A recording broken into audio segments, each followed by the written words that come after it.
احمد حجازي توصل رقم 5 في المباراه، اللاعب سيرجيليانو لمسه كره طوليه ولكن سهله في يد احمد الشناوي.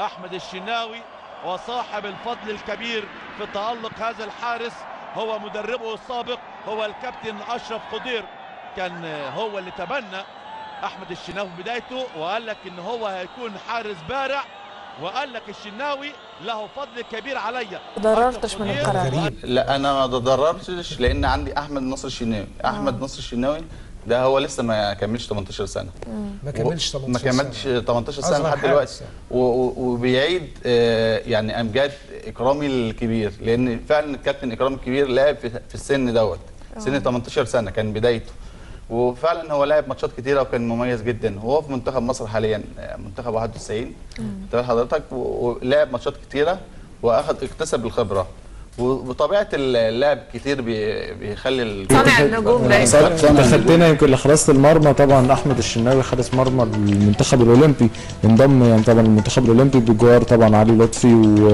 وابو جبل. يمكن يعني واضح طبعا احمد الشناوي حارس واعد فعلا. اكتشاف حضرتك وحضرتك اللي طلعته من ناشئين النادي المصري. هو انا كان ليا شرف ان انا كان بيتمرن معايا احمد الشناوي من سن 13 سنه، والولد انا قعد من 13 ل 17 سنه.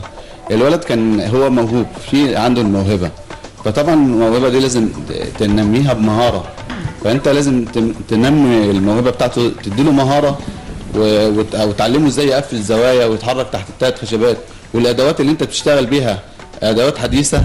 اخدت بال حضرتك؟ يعني في حاجات ادوات انا بشتغل بيها زي كره التنس، زي كره البيسبول اللي بتعمل رياكشن، زي الحبل اللي بيعمل رشاقه ومرونه وتحمل وحاجات